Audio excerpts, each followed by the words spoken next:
La palabra entonces a Hugo López. Bueno, quiero agradecerles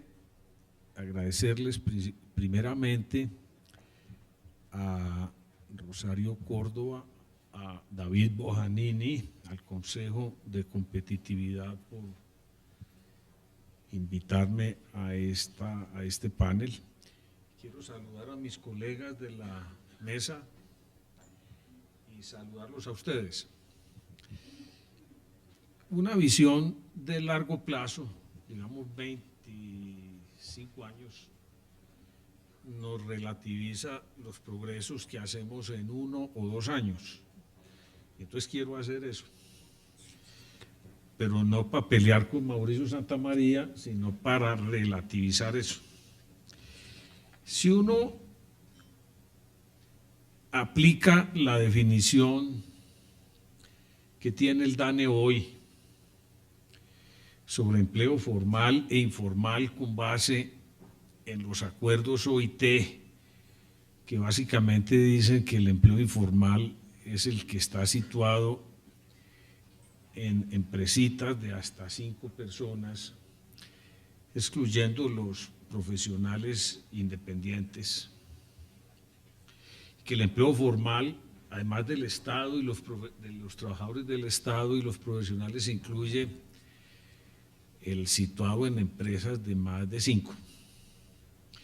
Y aplica eso desde el año 84. Se da cuenta de varias cosas significativas. En primer lugar, desde mediados de la década del 90 y coincidiendo con la apertura, en los años siguientes a la apertura, el empleo informal en 7 ciudades, que es lo que da la serie para comparar, se pegó una derrumbada del 30% de la población en edad laboral al 23%. Y luego se ha venido recuperando. Solo el año pasado volvimos al mismo nivel del 94, y este año sí, ya superamos en formalidad ese récord histórico viejo de mediados de la década del 90. Pero ese empleo formal tiene 2 componentes. El educado con educación superior, con algún año de educación superior, que no ha hecho sino subir, ha subido siempre.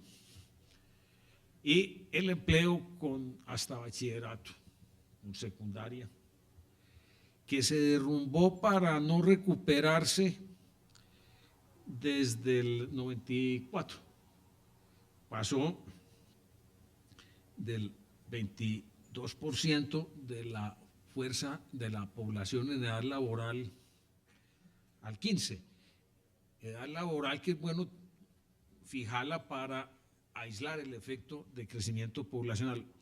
Y como no hay empleo para la gente poco educada, como bajó proporcionalmente, lo único que les queda por hacer es dedicarse a negocios que no dan nada. Esa informalidad hoy, que es el 30% en las urbanas de la fuerza de la población en edad laboral, es el máximo histórico. Va que este país tiene este problema: un desempleo abierto que baja al final del año y se sitúa por debajo del 10, y en enero vuelve, y desestacionalizado no ha bajado del 10.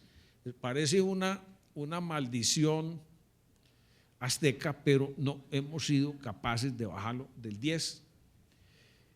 Y una informalidad, ese desempleo es el mayor de América Latina. Si dejamos por fuera islitas, Jamaica y cosas así, es el mayor de América Latina. Y tenemos la informalidad más alta de América Latina, parecida del mismo nivel de Bolivia. Entonces quería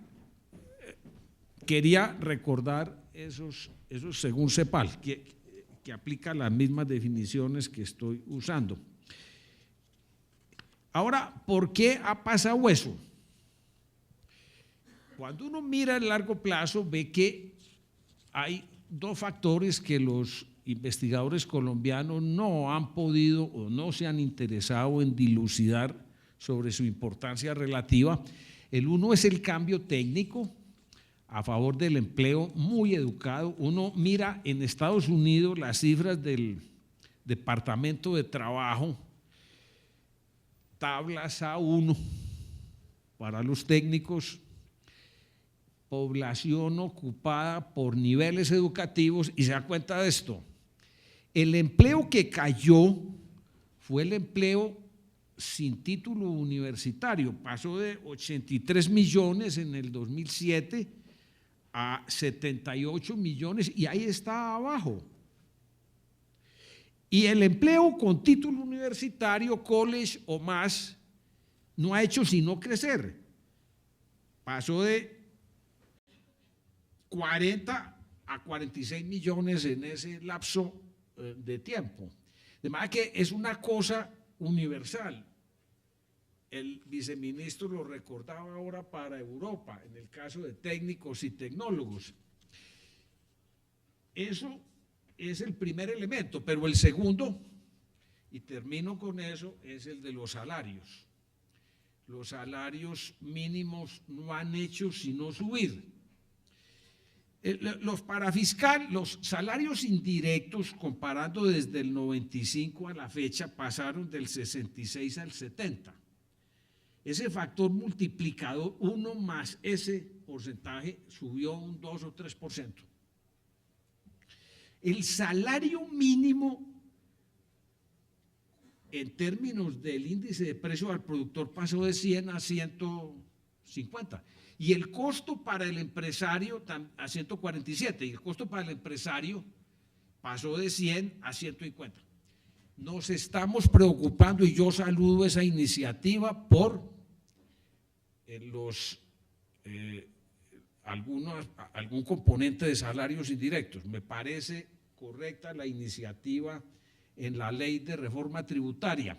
Creo, por los estudios de Jesús Botero, que eso no nos va a dar más de entre 300 y 500 mil empleos, porque aquí hay personas en el país hablando de 1 millón. Tenemos 20 millones de empleos y unos 7 millones largos de empleos asalariados. Pero el país no se ha preocupado por una política de largo plazo en el mínimo. Altera el empleo para la gente no educada, genera informalidad.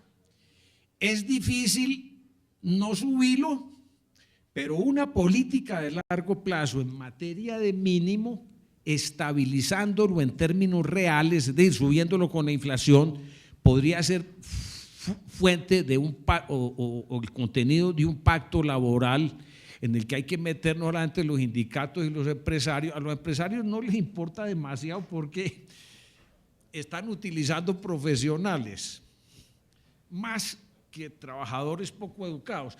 A los sindicatos son menos del 3% del empleo nacional, según el DANE. Y hay que meter también a la Corte, a las Cortes, en particular a la Constitucional, que no dejan hacer eso. Muchas gracias.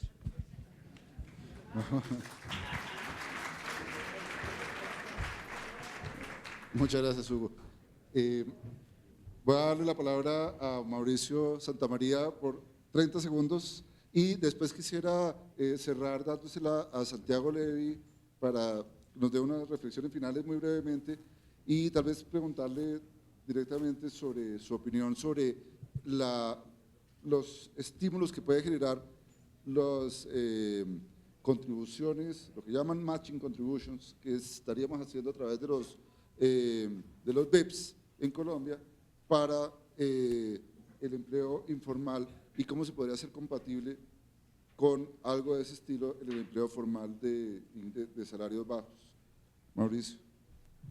Gracias, Leonardo. No es simplemente una cosita, porque Hugo dice que, Hugo, mi gran amigo, dice que los salarios indirectos entre el 95 y el 2010 subieron de 65 a 70, pero si hace el cálculo entre el 92 y el 2010, subieron de 45 a 70.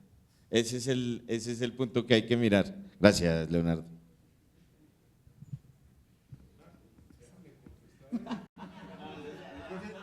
Creo que Rosario no me deja. Bueno, sé que estamos con el tiempo sumamente apretado, entonces nomás dos reflexiones, una primera más global y después la pregunta de Leonardo. Súper estilizado, su problema tiene tres partes. Parte uno, tienen un componente muy importante de los costos laborales que nada tienen que ver con la seguridad social. Lo más urgente sería eso, que nada tiene que ver con la seguridad social, tratar de cambiar la fuente de financiamiento de la nómina a un impuesto al consumo o a un impuesto al ingreso. La propuesta del presidente Santos es sumamente adecuada en ese sentido y resuelve parte de ese problema. Primer paso. La segunda parte de su problema es salud. El hecho de que ahora los beneficios en el sector informal van a ser prácticamente lo mismo que en el sector formal. Ya no tiene ninguna lógica tener ningún tipo de contribución asociada al estatus formal para un seguro de salud que es exactamente idéntico para toda la población. Y si se pudiera dar un segundo paso posteriormente, después del que están dando ahorita, para que el 100% de la salud se financiase con recursos de la tributación general y no de la nómina, sería idóneo, unificando el financiamiento de la salud en una sola instancia y luego pudiendo trabajar la parte de organización industrial. Sería como una segunda reforma, suponiendo que esta que ha sido planteada cuenta con éxito, más adelante trabajar en la misma dirección sería idóneo.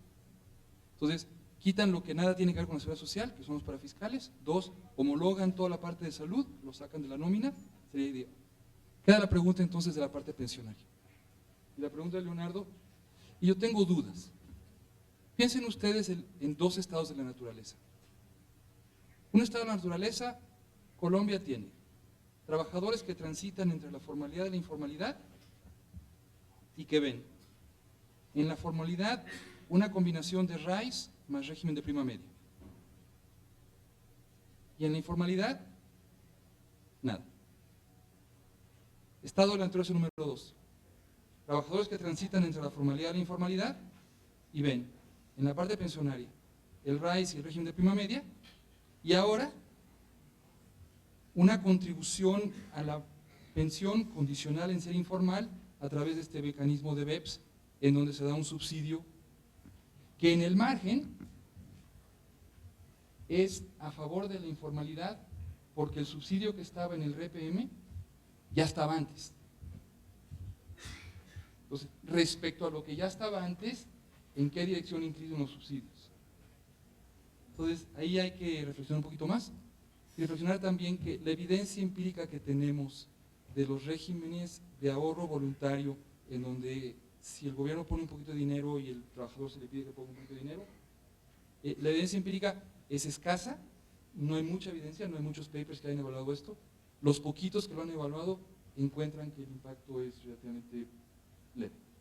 Entonces, será un tema de trabajo y de reflexión a futuro. Cierro. Bueno, un segundo. No, digamos, gracias por el comentario, Santiago. Estoy completamente de acuerdo en parte, pero los dos subsidios se realizan al final, dependiendo de cómo llega la persona al final de su vida laboral. Ahora, es un tema de discusión. Y en el segundo también estoy de acuerdo, digamos que hay poca evidencia y desde el gobierno consideramos que esto es más un ensayo y error. Es decir, todavía no está nada escrito sobre matching contributions. Gracias. Bueno, muchísimas gracias. Creo que quedan muchos temas, pero Hugo, solo por equidad. Pero medio segundo. Le he visto ese error a Fedesarrollo hace rato. El de los salarios indirectos antes del 94. Se le olvida la retroactividad de las cesantías, que de muy difícil cálculo, que dependía de la tasa de interés y de la tasa de retiros parciales. Haga bien las cuentas, doctor, y verá que no pasó nada. Bueno, quedan los temas planteados. Muchísimas gracias a todos los panelistas. Muchas gracias a usted.